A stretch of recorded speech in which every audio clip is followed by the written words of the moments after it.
Okay, be honest with me for a second. When someone speaks to you in English, what actually happens in your brain? If you're like most learners, here's the process.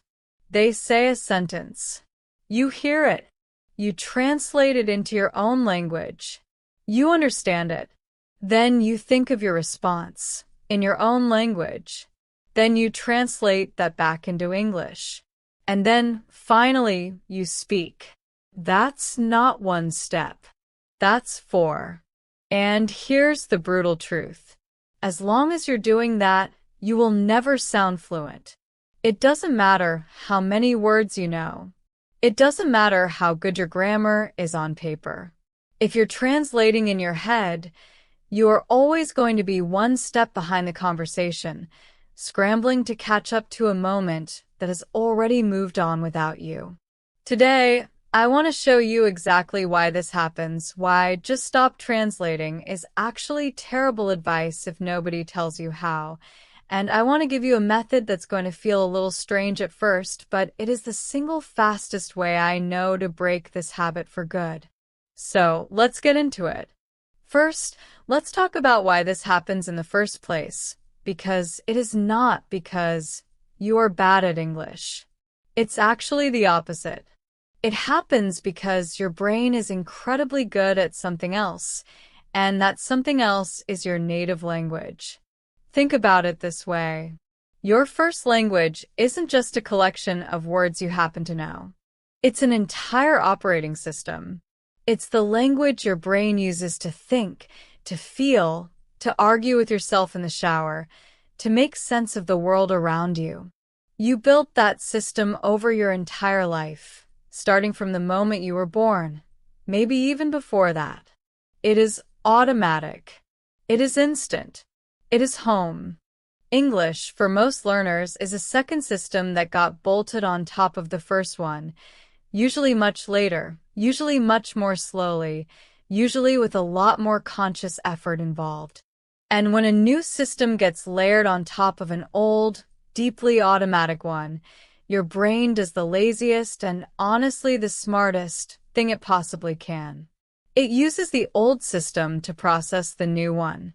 It's not going to build a brand new thinking process from scratch when it already has a perfectly good one sitting right there, fully paid for, ready to go.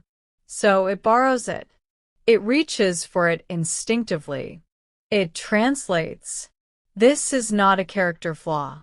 This is not a sign that you're somehow worse at languages than other people. This is just how brains work, full stop.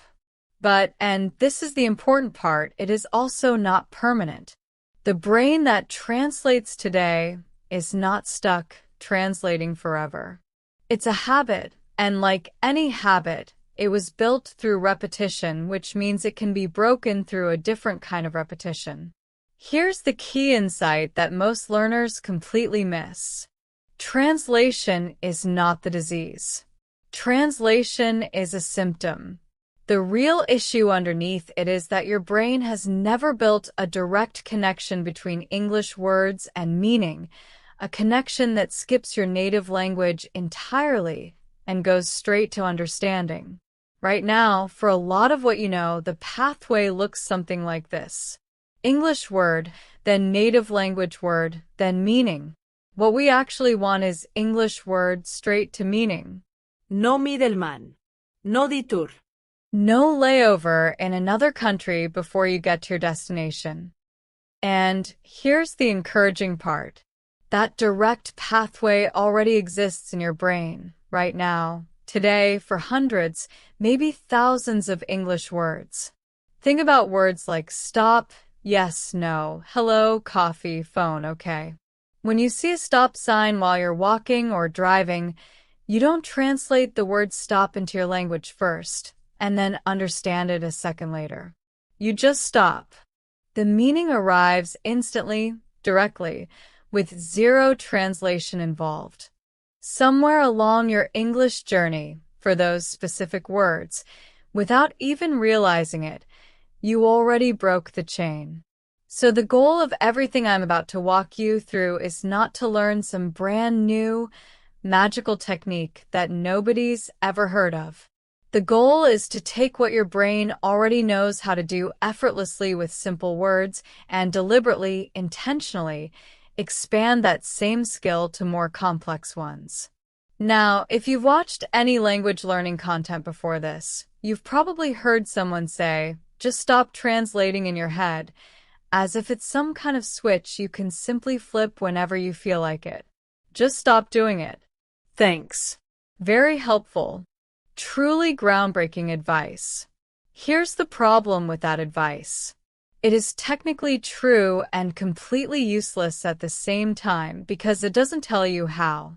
It's a bit like telling someone just stop being nervous before a job interview. Okay, sure, but how exactly am I supposed to do that? Saying the goal out loud has never once been the same thing as achieving it. Here's what's actually going on. Translation is not a decision you consciously make in the moment. It's not like you're sitting there thinking, should I translate this sentence or not? Let me weigh my options. It happens automatically, below the level of conscious choice, in a matter of milliseconds, faster than you could ever catch it in real time. You cannot simply decide to stop an automatic process through willpower alone. If sheer willpower were enough, everyone would have already done it years ago, and this wouldn't be a problem worth making an entire video about. What actually works is not fighting the automatic process head-on. It's starving it of the attention it depends on. You don't defeat a habit by yelling at it to stop. You defeat it by making the other pathway, the direct one, so much stronger, so much faster, and so much more available that your brain naturally starts choosing it instead, almost without you noticing the switch happen. It's not a fight. It's a redirection, a slow and steady rerouting of traffic. And honestly, this is really good news for you because it means you don't need superhuman discipline to fix this. You don't need to catch yourself translating 1,000 times a day and force yourself to stop through pure grit. You just need the right kind of practice, done consistently, and your brain will handle the rewiring for you in the background, the same way it handles breathing or balance without you having to think about it. That's what I want to walk you through next. So, here's the method. I like to call it meaning first exposure, and it has 3 parts to it. Stick with me here because the second part is the one that actually breaks the habit, and it might feel a little uncomfortable the first few times you try it. That discomfort, by the way, is actually a good sign. It means you're building a brand new pathway instead of quietly falling back on the old, comfortable one. The first piece is what I call image association instead of word association. Whenever you learn a new word or phrase from now on, resist the urge to immediately pair it with a word in your own language. Instead, pair it with an image, a feeling, or a tiny mental scene that captures what it actually means. For example, don't learn the word cozy as simply the word in your language that roughly means comfortable and warm. Instead, actually picture it. A blanket, a rainy window, a hot drink in your hands. That specific feeling of being warm and safe indoors while it's cold and miserable outside. When you hear the word cozy again later, that whole little scene should pop into your head automatically, not a word sitting somewhere in your own language waiting to be translated. This works because your brain doesn't actually think in words most of the time. It thinks in concepts, images, and feelings first, and then it attaches words to those concepts afterward. When you connect English directly to the underlying concept, you're matching exactly how your brain already prefers to operate. When you connect English to another word instead, you're adding a completely unnecessary extra step that slows everything down for no real benefit. The second piece is what I call the 3-second response rule, And this is the one that really does the heavy lifting, so pay close attention here. When you're practicing speaking, whether that's with a partner, entirely in your head, or even just narrating your own day out loud to an empty room, give yourself a hard limit of 3 seconds to respond. Not because 3 seconds is some scientifically magical number, but because it's short enough that full translation becomes physically, mathematically impossible. You simply do not have time to translate an entire sentence into your language, formulate a thoughtful response, and then translate that response back into English. 3 seconds forces your brain to skip straight to English, even if what actually comes out is messy, simple, or a little clumsy around the edges. For example, don't learn the word cozy as simply the word in your language that roughly means comfortable and warm. Instead, actually picture it. A blanket, a rainy window, a hot drink in your hands. That specific feeling of being warm and safe indoors while it's cold and miserable outside. When you hear the word cozy again later, that whole little scene should pop into your head automatically, not a word sitting somewhere in your own language waiting to be translated. This works because your brain doesn't actually think in words most of the time. It thinks in concepts, images, and feelings first, and then it attaches words to those concepts afterward. When you connect English directly to the underlying concept, you're matching exactly how your brain already prefers to operate. When you connect English to another word instead, you're adding a completely unnecessary extra step that slows everything down for no real benefit. The second piece is what I call the 3-second response rule, and this is the one that really does the heavy lifting, so pay close attention here.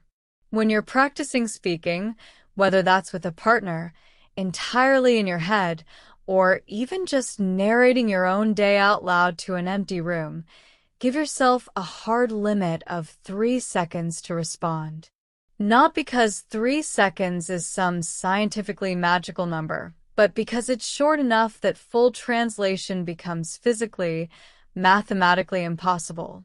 You simply do not have time to translate an entire sentence into your language, formulate a thoughtful response, and then translate that response back into English. 3 seconds forces your brain to skip straight to English, even if what actually comes out is messy, simple, or a little clumsy around the edges. And that messiness is genuinely the entire point. In the beginning, your English is probably going to be less accurate under this rule than it would be if you gave yourself all the time in the world to think it through carefully. That is completely expected, and honestly, that's fine. You are not optimizing for perfect grammar right now. You are optimizing for building the direct pathway first. Accuracy comes later, once that pathway actually exists and is strong enough to hold weight. Right now you're laying down train tracks. You can worry about the timetable and the schedule once the tracks themselves are actually there in the ground. Do this every single day, even if it's only for 5 or 10 minutes at a time. Narrate whatever you happen to be doing. Answer simple questions out loud under the 3-second rule. Describe whatever you can see around you right now in English, without letting yourself pause to translate anything first. It's going to feel awkward. It is supposed to feel awkward. That awkwardness you feel is literally the sensation of a brand new neural pathway being used for the very first time, like walking on a foot that's been asleep. The third piece is what I call native language detox windows. Pick specific chunks of your day, even if it's just 15 or 20 minutes at first, where you commit completely to zero translation tools of any kind. No dictionary apps open in the background. No quietly translating in your head, nothing. If you don't know a particular word, you describe around it in English instead of immediately reaching for a translation app. Don't know the word umbrella? Say the thing you hold over your head when it rains. That's not a failure moment. That's actually fairly advanced thinking in disguise. You just use something called circumlocution, which is a real, completely legitimate strategy that even highly advanced, near-native speakers use constantly in everyday conversation. You are training your brain to solve problems from inside English itself, instead of jumping outside of it every single time something gets even slightly difficult. Over time, these little windows get longer almost without you trying. 15 minutes quietly becomes 30. 30 eventually becomes an hour. And eventually, and I promise you this genuinely happens faster than most people expect going in, you'll suddenly realize you just went through an entire conversation without translating a single word, and you won't even have noticed it happening in the moment. That right there is the actual goal. Not some dramatic moment where you consciously decide to stop translating, but a quiet moment where you simply forgot to. Now, I want to be honest with you here because a lot of content online oversells exactly how fast this process works, and then people end up feeling like personal failures when it doesn't happen overnight the way some thumbnail promised them it would. This is a rewiring process, not a light switch. For simple, everyday vocabulary, the kind of words you use constantly without thinking, you can genuinely notice a real difference within 1 to 2 weeks of consistent daily practice. For more complex thoughts, personal opinions, and nuanced conversation, it's far more realistic to expect somewhere between 1 and 3 months of steady, consistent work before it starts to feel truly natural. But here's the part that makes all of this genuinely worth it. The shift, when it finally comes, doesn't arrive gradually and evenly like a slowly rising tide. It tends to come in sudden jumps. You'll be in the middle of a completely normal conversation, and partway through a sentence, you'll suddenly notice, wait, I didn't translate that at all. And once that first crack appears, it tends to spread surprisingly fast after that, because now your brain has actual proof that the direct pathway works just fine, and it starts preferring it more and more from that point forward. So please don't judge this method after only 2 days and quietly decide it's not working for you. Judge it honestly after 2 full, consistent weeks of actually doing it. Let me give you a quick example of what this actually looks like in real life, because it's easy to nod along with an idea and then forget it the second the video ends. Imagine you're learning the phrase, I'm starving. A translation-based learner hears that phrase, mentally converts it into their own language's equivalent for very hungry, stores that pairing, and moves on. Weeks later, when they're actually hungry, they have to reverse the whole process. They feel hunger. Think of the word for hungry in their own language. Remember the translation pairing, and then produce, I'm starving out loud, often a beat too late, often with a slightly unnatural rhythm because the sentence was assembled rather than simply spoken. Now imagine the meaning first version of that same moment. Instead of pairing the phrase with a translated word, you pair it with the actual physical sensation, that slightly hollow feeling in your stomach, the mild irritability that shows up before a meal, the image of practically inhaling a plate of food the second it arrives. You attach, I'm starving, directly to that bundle of sensations and images. Now, weeks later, when you feel that exact sensation, the phrase doesn't need to be retrieved through a detour. It's already sitting right there, attached to the feeling itself. It just comes out, the same way ouch comes out when you stub your toe, without any conscious construction at all. That difference, multiplied across hundreds and then thousands of words and phrases, is the entire difference between someone who sounds like they're constantly doing mental arithmetic before they speak, and someone who sounds like the words are simply theirs. I also want to address something a lot of learners worry about at this point, which is the fear of making mistakes while trying this out. If you're skipping the careful, consider translation step and just blurting out whatever comes to mind within 3 seconds, won't your grammar get worse? Won't you sound less polished? In a short term, maybe slightly, yes. But here's the trade you're actually making, and it's a good one.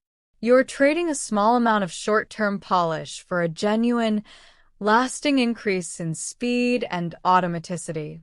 And here's the part people don't expect. Grammar accuracy actually tends to catch up surprisingly quickly once the direct pathway is in place, because your brain is no longer spending all of its limited processing power on translation. That freed up mental bandwidth gets redirected toward things like word order, verb tense, and sentence structure almost automatically. You end up with more attention available for accuracy, not less, once translation stops eating up the lion's share of your mental effort. There's also a psychological side to this that's worth mentioning because it matters just as much as the technical side. Translating in your head doesn't just slow you down mechanically. It also keeps you mentally tethered to your native language identity in a way that can quietly hold back your confidence. When every English sentence has to pass through your first language first, a part of your brain is constantly, subtly reminding you that English is foreign, external, borrowed. It reinforces this feeling of speaking a language that belongs to someone else. When you build a direct pathway instead, something interesting happens beyond just speed. English starts to feel like it belongs to you, not just as a skill you perform, but as a genuine second way of thinking and existing in the world. That shift in identity is honestly just as powerful as the practical speed gains, maybe even more so, because it changes how willing you are to actually open your mouth and speak in the first place, instead of hesitating out of quiet self-consciousness. One more thing before we get to the action steps. People often ask me whether this method works the same way for reading and listening as it does for speaking, and the honest answer is that it works even better for those, because there's less pressure involved. When you're reading a sentence in English, you have the luxury of time that you don't have in live conversation, and that makes it a perfect low-pressure training ground for building the direct pathway. Next time you're reading something in English, whether it's a book, an article, or even subtitles, try this. When you hit a sentence you understand, pause for literally 1 second and ask yourself, did I just picture that, or did I just translate it? Most people, when they actually stop and check, are surprised to discover they're translating far more than they realized, simply because it happens so fast and so automatically that it hides from conscious awareness. Just noticing it, without even trying to fix it yet, is a surprisingly powerful first step because you cannot redirect a habit you're not even aware you have. Let's make all of this concrete because vague advice helps nobody. Here's exactly what I want you to do, starting today, right after you finish watching this. First, pick one small block of your day, just 15 minutes, and make it your personal detox window. No translating, no dictionary, just English the whole time, even when it's hard, even when you have to awkwardly describe around words you don't know yet. Second, practice the 3-second rule for just 5 minutes. Ask yourself simple questions out loud. What did you eat today? What are your plans this weekend? How are you feeling right now? And force yourself to answer within 3 seconds, in English, no matter how basic or simple the sentence ends up being. Third, the very next time you learn a new word, don't write down the translation like you might normally do. Draw a tiny mental picture instead, or imagine a small scene where that exact word fits naturally. Attach the meaning directly, skipping your own language entirely. That's genuinely it. 3 small, manageable habits. Not hours of extra studying. Just a shift in how you're already spending the time you're putting into English anyway. I want to leave you with one more thought before we wrap up because I think it reframes everything we've talked about in a way that actually sticks. Think back to when you were a small child, before you had any concept of grammar rules or vocabulary lists. You didn't learn your first language by translating it from anything. There was nothing to translate it from. You learned it by attaching sounds directly to experiences, directly to feelings, directly to the world around you. Milk meant that specific taste and that specific comfort. Up meant being lifted, being closer to a parent's face. There was no middleman because there was no other language yet to act as one. In a strange way, what this method is asking you to do with English is not something new or unnatural at all. It's actually asking you to go back to the very first way you ever learned any language in your life. The difference now is that you already have a fully functioning adult brain, full of associations, memories, and experiences that you can deliberately attach new words to on purpose, instead of waiting for years of passive exposure the way you did as a toddler. You get to do consciously and much faster what you once did instinctively and slowly. That's genuinely encouraging when you think about it, because it means you're not fighting against your own nature here. You're not trying to force your brain into some unnatural configuration it was never designed for.